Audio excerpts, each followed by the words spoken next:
What a mess.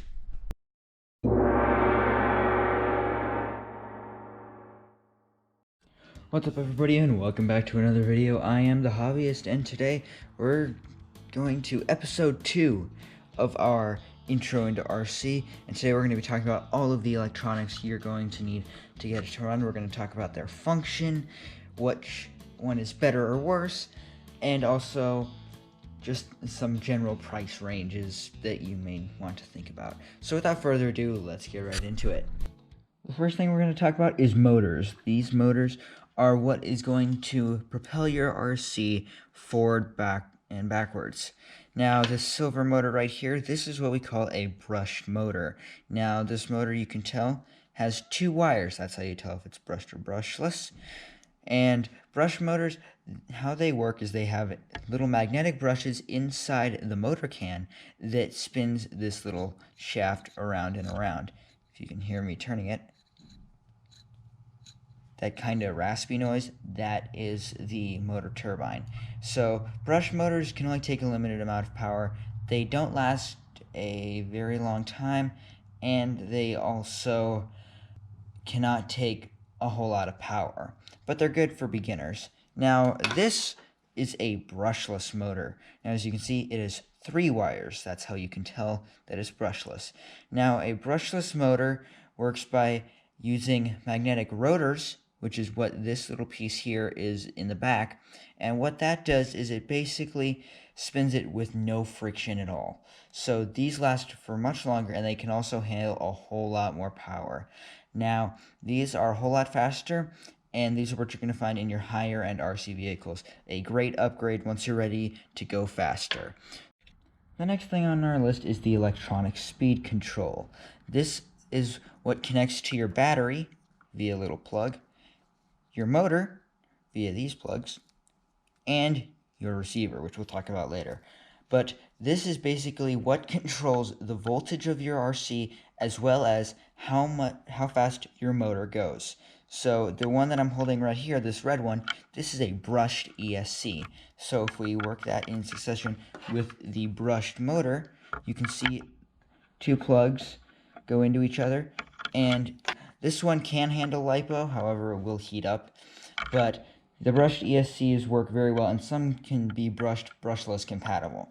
Now, if we go over here, this is what a brushless ESC will typically look like. You'll have a fan on it, has 3 wires coming out, and obviously you have your battery lead.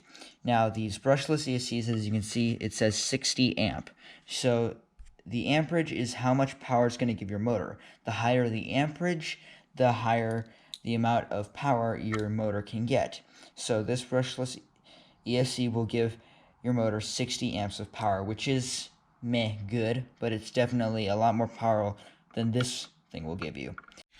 Here, you are going to steer your vehicle with what is called a servo. Now, this servo has one spinning head here, and it has a plug right here. This particular servo is a plastic geared, relatively low torque servo. This is what you're going to get with most of your ready to run vehicles. Not a lot of power, not the greatest thing. I highly recommend upgrading to something such as this. This servo right here, I apologize, this piece is broken off, but it gets the idea. This has ball bearings, it has a metal servo spline, and it also has a lot more power, and since it has metal gears, it'll also hold up very well. This one is 9 kilograms, which is a lot more power than what this will give you. And if you're wondering the units, 9 kilograms per centimeter, or about 190 inches of torque. So if you look at these 2 servos, I highly recommend metal gear. Most RCs nowadays will come with metal gear servos, but there are still some that aren't. And if your RC came with a plastic gear one, I highly recommend upgrade to a metal gear servo immediately. This piece right here is your receiver. Now, your receiver connects to your transmitter, which we'll talk about later, and as you can see, it has plugs here to plug into your throttle, your steering, and other ports that you may need. It has a wire here, that's the antenna, and what this does is it connects basically to your transmitter via a radio signal. Very important to have a good quality receiver that has good range and probably more ports than this one does. Speaking of transmitters, what we have here is your typical RTR transmitter. This has throttle on a trigger, a steering wheel for steering, obviously you have your on-off switch, and then what are called trims. Now, these trims basically allow you to edit how much of something you want. So if you're driving your car forward and it turns a little bit to the right, then you can adjust the trim like so. And these trims are very important to make sure to have them. Now, that was your RTR radio. This controller is a much more professional grade radio. So you can see we still have throttle on trigger and your steering, but then we also have, lift the camera up, an LED screen. Now if I turn on this LED screen, you will see that I have different settings such as my 2 screens and then my whole menu bar.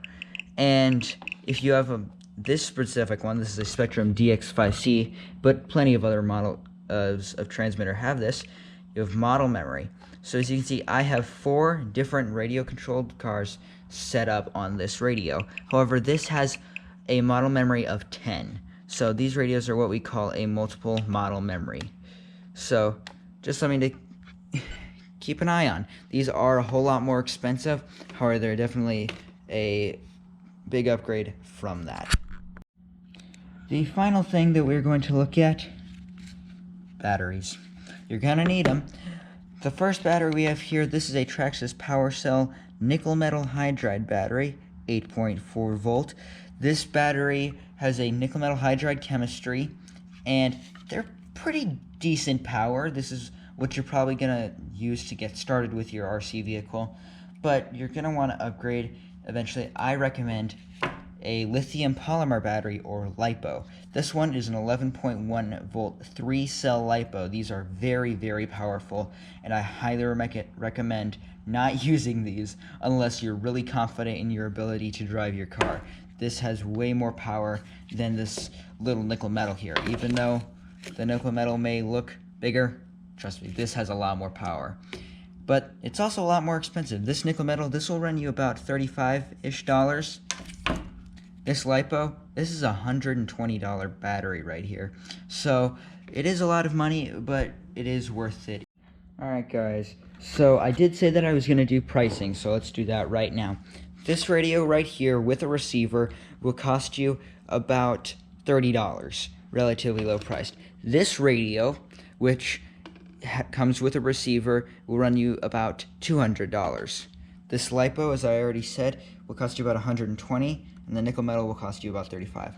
This brushed motor, this will cost you maybe $25. It's not expensive at all. This brushless motor, which I would like to point out, this is a very low quality brushless motor, so it was only $40. However, a good brushless motor will run you about $120. A servo, Metal Gear servo, will cost you between $20 and $130, depending on if you go with the big brands or if you go with a brand such as Power HD, which I highly recommend. They make great servos. These plastic gear servos, $9. Not even kidding, guys. It's cheap. This electronic speed control, even though it is low cost, it'll cost you about $20, but if you get a good quality one, like if you've seen my Low-C Tenacity, the quality ESC that's in that, that's about $120 electronic speed control. This speed controller right here, it's about $18, but I highly recommend it. This is from the brand Hobbywing, and very, very quality. And as for receivers, I'm not going to do any pricing on receivers because it all depends on what radio you have and how many channels you're looking for, so just research that. But I hope this video was helpful in educating you guys on how some of these parts work and also the differences in some of the terms, and I hope you guys found it very helpful. If you liked the video, please of course hit the subscribe button and hit the like button, and leave a comment section below for what videos you'd like to see next. But that's all for today, everybody. Goodbye.